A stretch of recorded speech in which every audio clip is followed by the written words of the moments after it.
2 진도입니다. 지금 이제 상평형을 이제 배워보도록 하겠는데요. 자, 상평형. 자, 일단 상이라 함은 흔히 이렇게 상태라고 이해하면 됩니다. 그래서 여기 나와 있는 것처럼 뭐 물의 경우에는 액체, 고체, 기체 이렇게 세 가지 상태가 있죠. 그렇지만 이 상이라고 하는 거는 상태랑 좀 다른데요. 물질의 그 상태는 고체, 액체, 기체 이렇게 세 가지를 우리가 얘기하지만 상이라는 거는 조금 더 세분화돼서요. 그 예를 들어 얼음이면 얼음이 가지고 있는 그 결정 구조가 이 온도와 압력에 따라서 조금씩 달라집니다. 그래서 그런 결정 구조를 가지고 또 한 번 분류를 하는데 우린 그것을 상이라고 합니다. 사실 상이란 개념을 이해하기 위해서는 조금 더 어려운 개념이고 사실 이 부분도 고등학교 범위를 넘는 즉 대학교 범위예요. 그래서 이 부분에 대해서 또 발표 수업할 때 주제를 선정하고 수업을 할 수도 있을 것 같아요. 상이라는 게 무엇인지. 그렇지만 이제 화2 범위에서는 상이라는 개념이 조금 어렵기 때문에 쉽게 말하면 상태라고 생각을 해줘도 괜찮습니다. 하지만 엄밀히 말하면 상과 상태는 좀 다릅니다. 그래서 이 부분이 왜 다른지 어떻게 다른지를 혹시 궁금한 학생들이 있으면 조사를 하고 이걸 가지고 발표를 하게 되면 생기부에 좀 좋을 수 있을 것 같습니다. 어쨌든 지금 우리는 어쨌든 진도를 나가는 거니까 상태라고 생각을 하고 보도록 합시다. 상태. 자, 우리 증발에 대해서 배웠죠. 증발. 밀폐된 용기에다가 이제 물을 넣으면 증발을 하다가 처음에는 증발하는 물 분자가 이제 응축하는 물 분자보다 많지만 일정 시간이 지나면 이제 물이 증발되는 속도, 그다음에 수증기가 응축되는 속도가 같아진다. 요거 증기 압력할 때 설명을 했었죠. 이렇게 밀폐된 용기가 있고 여기 안에 이렇게 물을 담아 놓으면 여기서 이렇게 증발하는 입자가 있고요. 증발을 좀 하다 보면 여기에 이제 기체 분자들이 있으니까 이 기체 분자들이 이렇게 다시 응축이 됩니다. 그럼 지금 응축은 화살표 2개를 그렸고 증발은 5개를 그렸죠.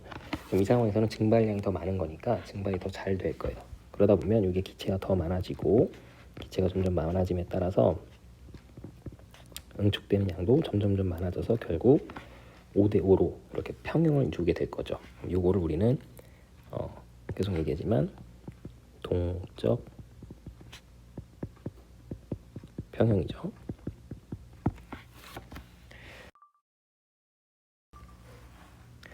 자, 그래서 우리가 지금 평형 단원을 배우고 있으니까 이 평형 개념이 되게 중요하고요.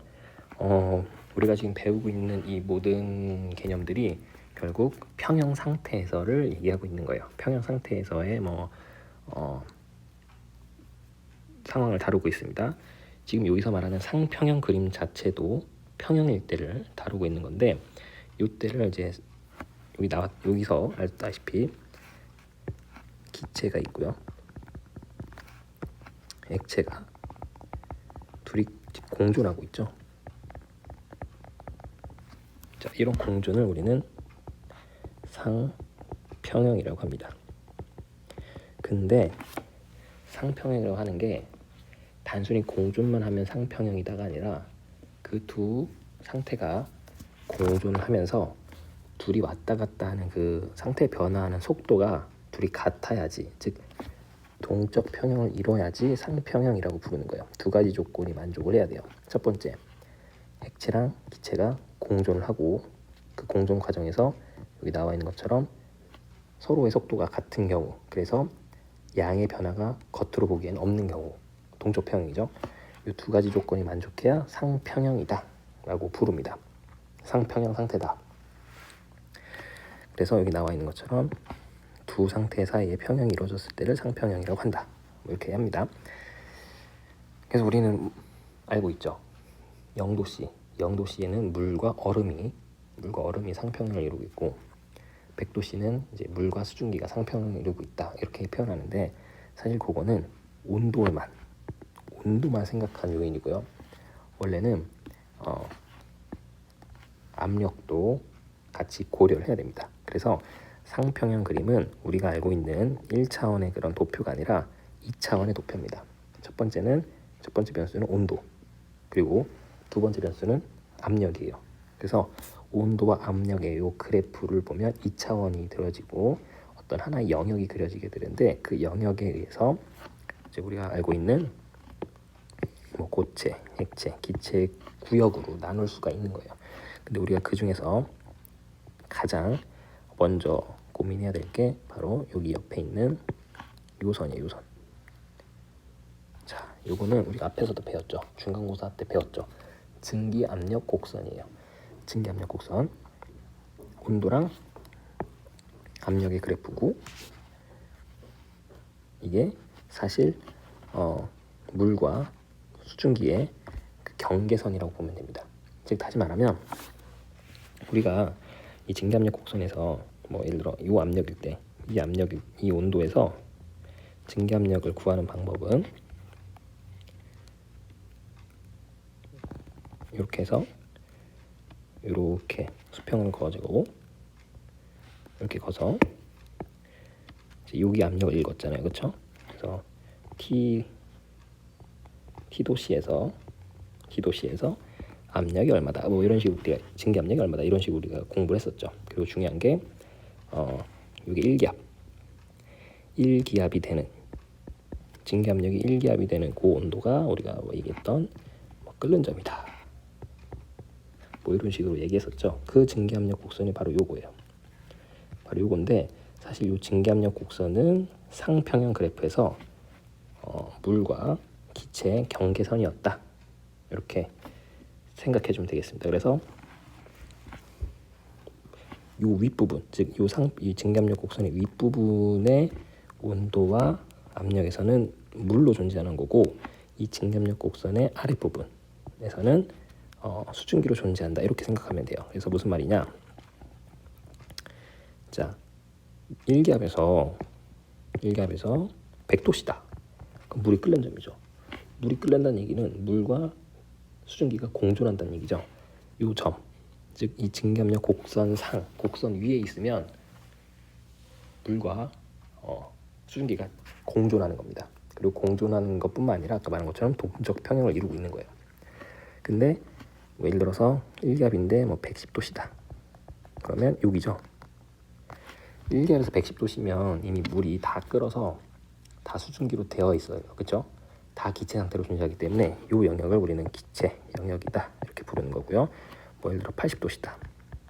그러면 여기가 되겠죠. 1기압에 80도씨다. 그러면 아직 안 끓었어요. 100도씨가 돼야 끓는데 80도씨니까 아직 안 끓고 액체로 존재하겠죠. 그래서 이 부분은 액체로 존재한다 이렇게 되는 겁니다. 자, 우리가 끓는 점은 100도씨다라고 얘기하는 거는 대기압 조건 하에서예요. 대기압이 달라지면, 즉 외부 기압이 달라지면 끓는 온도가 당연히 달라지겠죠. 우리가 뭐 예를 들어서 높은 산에 올라갔다. 그래서 1기압보다 낮은 기압이다. 그러면 1기압보다 낮은 곳에서 이렇게 끓어버리는 우리 증기압력에서 배웠죠. 그거예요. 1기압에서 끓는 점은 100도지만 1기압보다 작은 온도에서는 끓는 점이 이렇게 내려가죠. 그렇죠? 그런 것까지 전부 다 고려된 그래프 곡선이다라는 거고요. 반면에 1기압보다 크면 끓는 점이 더 올라가죠. 만약에 여기다 1기압보다 크면 끓는 점이 더 올라갑니다. 즉 1기압보다 크면 100도씨여도 액체로 존재하는 겁니다. 그죠? 1기압보다 크면 뭐 1기압보다 큰 값이면 대기압이 1기압보다 크면 아무리 온도가 100도씨여도 그때는 액체로 존재하는 거예요.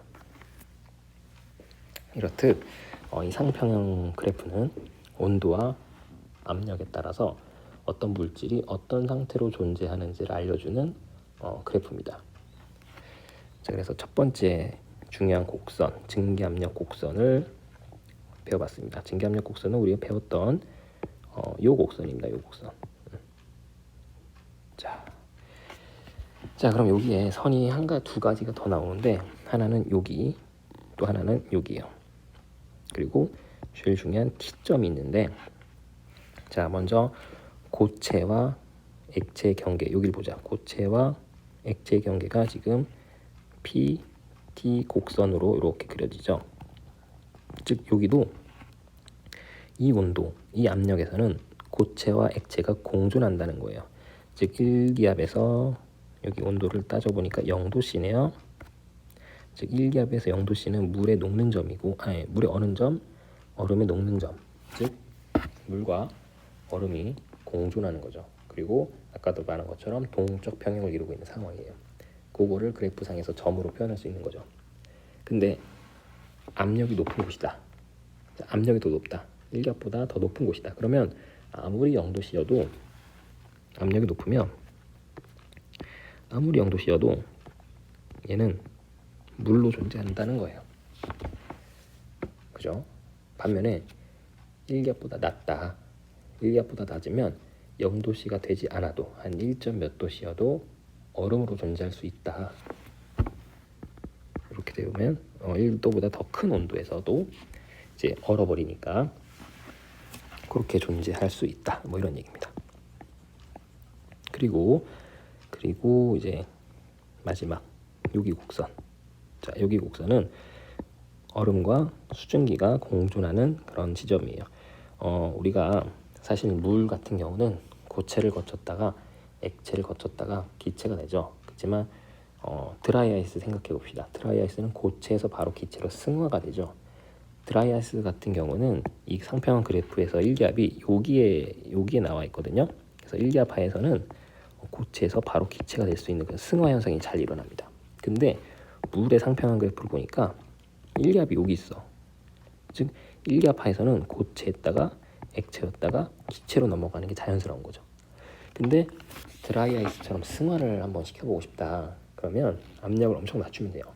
0.006 이라고 하는 이 온도보다 더 압력이죠. 압력 0.006 기압보다 더 낮추는 압력이면 고체에서 바로 기체로 승화가 일어날 수가 있어요. 이렇듯 상태 변화는 사실 온도에만 영향을 받는 게 아니라 압력에도 영향을 받아요. 우리가 지금까지는 물은 몇 도씨에서 끓고 몇 도씨에서 얼고 뭐 어떤 물질의 끓는 점, 녹는 점을 온도로만 이렇게 얘기를 했었죠. 근데 사실 온도로만 얘기했을 때는 다 1기압을 기준으로 했을 때입니다. 사실 기압이 달라지면 그 녹는 점, 끓는 점이 전부 다 바뀌게 돼요. 그래서 우리가 이제 앞으로 물질의 상태를 언급할 때는 반드시 압력도 포함시켜서 언급을 해야 된다. 그런 의미를 가지고 있는 게 이 상평형 그림입니다.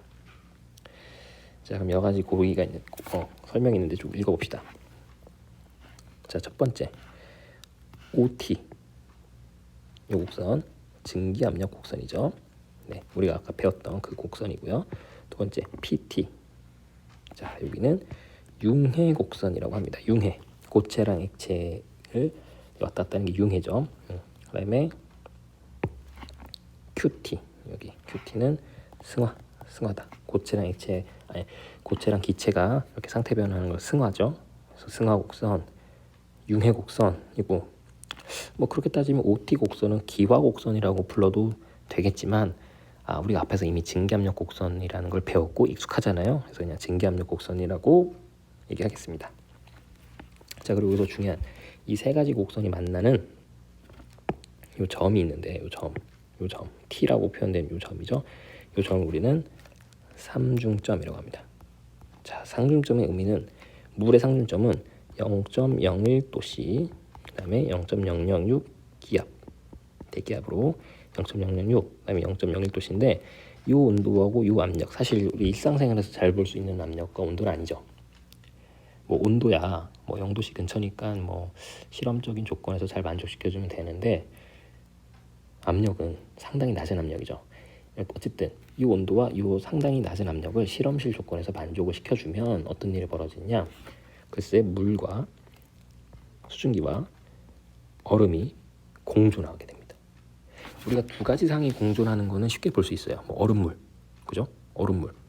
영도시에 얼음물을 갖다 놓으면 얼음이 있고 물이 존재하죠, 그렇죠? 그다음에 우리가 수증기는 볼 수 없지만 어쨌든 그 밀폐된 용기에다가 물을 증발시키면 액체 존재하고 뭐 눈에 안 보이지만 어쨌든 수증기 공존하죠. 근데 이 삼중점의 특징은 세 가지 상태가 공존한다는 거죠. 얼음과 물과 수증기. 잘 상상은 안 되지만 네, 존재할 수 있는 부분입니다. 그래서 이 곡선상이 있으면 여기 있으면 이제 고체랑 액체가 공존, 여기 있으면 고체 기체 공존, 여기 있으면 액체 기체 공존, 그리고 요 점은 고체 액체 기체 모두 공존 이렇게 되는 거고, 요 영역은 고체, 여기는 액체, 여기는 기체로 존재하는 뭐 마치 삼국지에서 영토 나눠 먹듯이 이 H2O라는 녀석은 온도와 압력 조건에서 이렇게 상태를 나눠 먹습니다. 그래서 이 그림이 물질마다 다 다르게 그려지겠죠. 당연히 물질마다 끊는 점 달라지고 녹는 점 달라지기 때문에 이 물질마다 이 상평형 그림이 다 달라집니다. 그래서 심화 주제를 선택할 학생들은 여기서 CO2의 상평형 그림, 그리고 H2O 지금 나와 있죠. H2의 상평형, 요거를 비교해주면 좋을 것 같아요. 심화 주제, 떡밥 하나 던집니다. 심화 주제. 이 중에서 심화 주제를 선택해서 발표할 학생들은 CO2 상평형 그림하고 H2O의 상평형 그림을 좀 비교해보고 어디가 조금 다른지, 어디가 조금 이상한지를 비교하는 것들을 조사해보면 아주 좋을 것 같아요. 힌트를 주자면 여기 PT 곡선이 CO2랑 물의 PT 곡선이 조금 다릅니다. 그거 왜 다른지, 달라서 어떤 일이 벌어지는지 뭐 그런 거 조사하면 좋을 것 같아요. 자, 그래서 뭐 이렇게 설명을 할 수 있겠네요. 더 보면은 뭐 아까 말한 거죠. 삼중점보다 압력이 낮은 상태에서 고체인 얼음에 온도를 높이거나 압력을 낮추면 액체 상태를 거치지 않고 바로 기체가 되는 승화를 볼 수가 있다, 이런 겁니다. 그래서 우리 겨울철에 이제 뭐 빨래 같은 거 이렇게 널잖아요. 그럼 이게 겨울철이니까 이 빨래가 얼어요.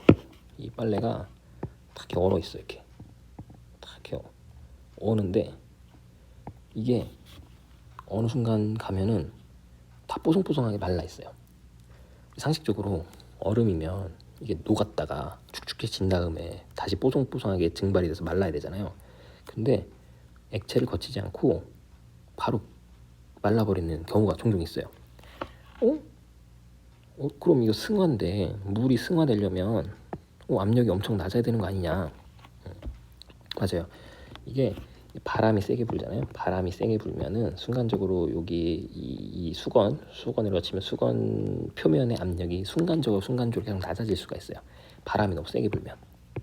어쨌든 압력이라는 게 공기 밀도인데, 공기가 바람이 이렇게 불다 보면 밀도가 수시로 변하면서 어느 순간순간 밀도가, 공기층의 밀도가 이렇게 줄어들다 보면 순간순간 요 대기압이 바뀌는 거죠. 이 수건의 표면 입장에서 보면. 그러다가 어느 순간 엄청나게 압력이 떨어졌다. 그러면 그 찰나의 순간에 얼음이 수증기로 승화가 되는 거예요. 그 부분이. 뭐 그런 식으로 해서 겨울철에 얼어있던 빨래가 액체로 거치지 않고 축축하지 않은 상태로 바로 마르는 이유가 요 승화 때문에 그럽니다. 물의 승화예요. 근데 물의 승화가 일어나려면 압력이 어떻게 된다? 엄청 낮아야 된다. 그럼 이걸 일상생활에서 어떻게 볼 수 있냐? 바람이 불면 순간순간 압력이 낮아질 수 있다. 그래서 겨울철에 빨래를 널어놓으면 바람이 많이 불게 되면 딱딱했던 수건이 뽀송뽀송하게 마를 수가 있다. 액체를 거치지 않고 뭐 그런 거죠. 자, 방금 아까 설명했던 게 요거예요. 이산화탄소의 상평형 그림. 그죠? 이산화탄소 상평형 그림은 여기의 기울기가 양수예요. 자, 물은 음수죠. 여기 기울기가 거꾸로 이렇게 왼쪽으로 치우쳐져 있잖아. 근데 이산화탄소는 오른쪽으로 치우쳐져 있는 양수 값이에요. 그래서 이런 상태를 나타내고요. 이산화탄소 같은 경우는 1기압이 여기 있네. 그죠? 그리고 상온이 뭐 거의 이 정도 있을 거예요. 그래서 1기압에서 상온이면 다 반드시 바로 기체로 존재한다. 이렇게 알 수가 있고요.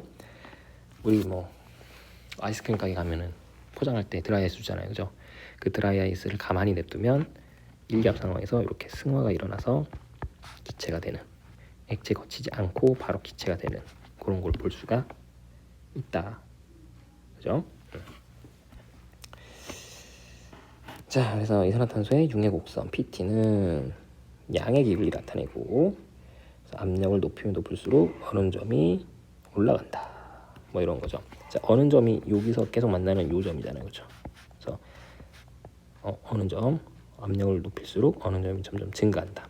반면에 물은 압력을 높일수록 어느 점이 낮아지죠. 점점 어느 점이 낮아지죠. 자, 그래서 심화 주제 하나 더 던지면, 우리 스케이트 타죠. 겨울에 이렇게 얼음판에 빙판에서 스케이트를 타는데, 스케이트를 타면 요 날이 이렇게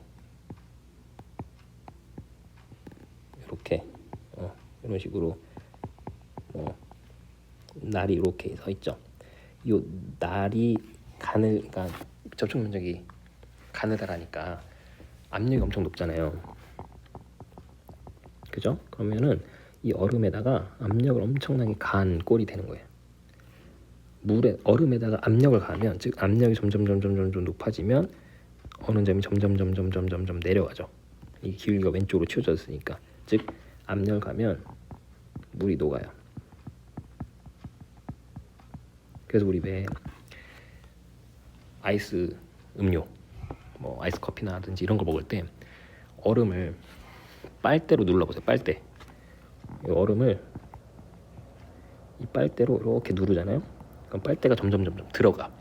즉 얼음에다가 빨대를 가지고 압력을 가잖아. 그러면 압력을 가하면 물에 녹는 어느 점이 점점 내려가는 거죠.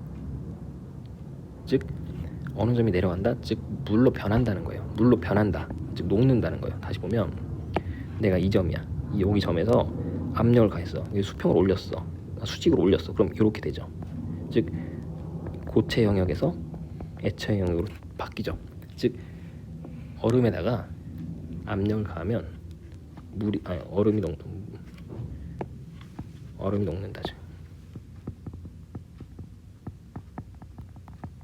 실험해봐요. 집에다가 각얼음 가지고 젓가락으로 누르든 빨대로 눌러봐. 그럼 압력을 가한 거야. 그러면 물로 녹습니다. 근데 드라이아이스는 반대. 액체에다가 압력을 가하면 고체가 돼요. 액체에서 고체로 넘어가요. 그죠? 여기 차이점이에요. 그래서 융의 곡선이 양의 값이냐 음의 값이냐, 기울기가 양이냐 음이냐에 따라서 압력을 가했을 때 상태 변화가 액체에서 고체로 가느냐 또는 고체에서 액체로 가느냐가 달라질 수 있다. 뭐 그런 얘기를 하고 있는 겁니다.